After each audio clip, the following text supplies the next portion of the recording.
اور انسان کو اپنی عبادت کے لیے پیدا کیا۔ کس کے لیے بنایا؟ عبادت کے لیے۔ انسان کھانے کے لیے نہیں آیا، انسان صرف کمانے کے لیے نہیں آیا، دولت جمع کرنے کے لیے نہیں آیا، خالی مال مویشی کو پالنے کے لیے نہیں آیا، کھیتی باڑی کرنے کے لیے نہیں آیا، دولت جمع کرنے کے لیے نہیں آیا، کسی اور کام کے لیے نہیں آیا۔ یہ تو ایسے کام ہیں جو ضمنی کام ہیں۔ اصل مقصد جو انسان کو اللہ نے بنایا اور پیدا کیا، اس کا مقصد یہ ہے کہ وہ اللہ کی عبادت کرے۔ کیا کریں؟ پیچھے والے نوجوان ہو، تم بھی بولے کیا کرنا؟ اللہ کی عبادت، اللہ کی بندگی۔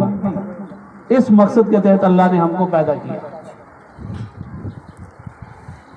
لیکن کیا ہم اللہ کی بندگی مکمل طریقے سے کر رہے ہیں؟ اس پہ غور کرنا ہر انسان۔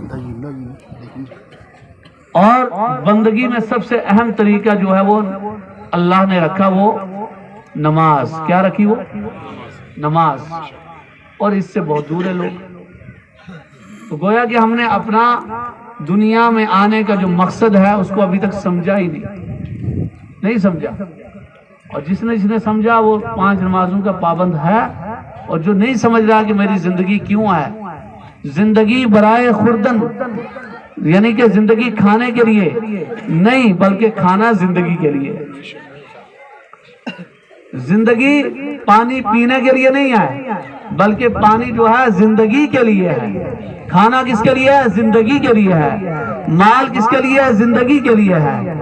جو بھی کھیتی باڑی ہے وہ سب زندگی کے لیے ہے، کاروبار زندگی کے لیے ہے، تو جینے کے لیے، نہ کہ زندگی جو ہے وہ کھانے کے لیے ہے اور سونے کے لیے ہے، غفلت کے لیے ہے، لاپرواہیوں کے لیے ہے۔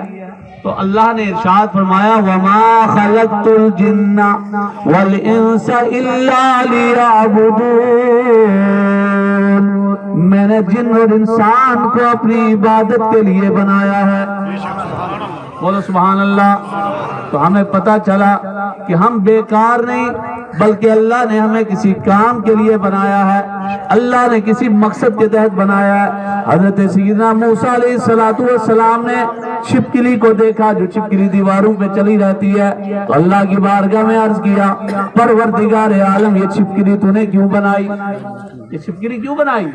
والدیہ وللمؤمنین، اور میرے ماں باپ کی میری بھی مغفرت جب تو نے فرمائی تو جتنے بھی ایمان والے ہیں، چاہے وہ مشرق کے ہوں چاہے مغرب کے ہوں، چاہے آدم علیہ السلام کی اولاد سے لے کر جو ہے قیامت تک کوئی بھی فرد ہو، ان سب مومنوں کو یوم یقوم الحساب، جب قیامت کا دن قائم ہوگا میرے رب سب کو معاف فرما دے اور سب کو بخش عطا فرما، سب کو مغفرت عطا فرما۔ یہ نماز کی اہمیت ہے۔ تو ہم تو نماز کو سمجھتے نہیں، لوگ پابندی نہیں کرتے، اور خاص کر آج کے نوجوان، کوئی کڑے باندھا ہوا ہے، کوئی کانوں میں وہ لگایا ہوا ہے جو عورتوں کے زیور ہیں، کوئی وہ جو ہے ہاتھوں میں پہن لیتا ہے، اور کوئی تو ایسے لوگ آ رہے ہیں تمہارے درمیان جتنا مرضی سمجھا دو وہ کہتے ہیں نہیں جی یہ بہت اتنا خطرناک فقیر آ گیا ہے کہ بس اب یہی جنت لے کے جائے گا۔ استغفراللہ، کوئی ایسا معاملہ نہیں ہے۔ جو شرائط ہیں، جو معاملات ہیں، ان کو دیکھو آپ۔ جو شریعت پہ خود نہیں چلتا، جو خود جو ہے غیر شرع کام کرتا ہے، جس کا نہ عطا نہ پتہ، اور آگے جو ہے کل مجھے کوئی بندہ کہہ رہا تھا کہ کہیں آگ جلائی ہے اور آگ جلا کے ایک بندہ جو آگ سیک رہا ہے اور کہتا ہے میں اندر جاتا ہی نہیں۔ وہ کئی کہتے ہیں ہم روٹی نہیں کھاتے، اور روٹی نہیں کھاتے تو میں نے کہا کہاں کھاتا ہے نا، کہاوت بھی ہے۔ کوئی تھا بندہ، اس نے کہا بھائی کھانا کھا لے، کہنے لگا نہیں میں تو فقیر ہوں بھائی، اتنے نہیں کھانا، میں کھا لیا کھانا کھا لیا، لیکن اس نے کیا کیا، اس کو نیچے سالن رکھ دیا، یہ روٹی اوپر سے رکھ دی، بولتا ہے جلدی سے ساگ لاؤ بھائی۔ یہ ساگ والا تھا، شکر ہے کہ ساگ والا نہیں تھا۔ ساگ کوے کو کہتا ہے، شکر ہے ساگ والا نہیں تھا۔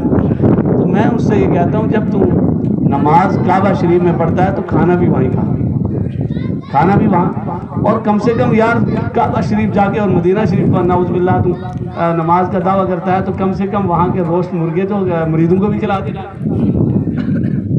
تو یہ سب فراڈ ہے، فراڈ سے بچو، شریعت ظاہر ہے، اور نماز روزہ دین اس کی پابندی کرو. کسی سے کچھ نہیں ملنے والا، ملے گا تو رب العالمین ہی عطا فرمائے گا، اور نبی کے وسیلے سے اور نبی کے غلاموں کے وسیلے سے کچھ مل سکتا ہے. یہ بات ذہن میں صاف شفاف کرے. اور اگر اس کو سنیت لوگ سمجھتے ہیں تو میں ایسی سنیت سے بیزار ہوں. سنیت تو وہی ہے خواجہ معین الدین چشتی نے ہمیں دکھائی. حضرت مجدد الفسانی سرہند والے ہیں نا، سرکار مجدد الفسانی، ایک سنت نہیں ان کی چھوٹتی، اتنا عمل تھا ان کا. اور ایک بات اور بتا دوں آپ ہماری داڑیاں چھوٹی چھوٹی ہیں، تھوڑی بڑی رکھ لو، سنت کے مطابق کم سے کم ایک مشت رکھو. یہ جو چھوٹی داڑھی ہے نا، ناراض نہیں ہونا کوئی.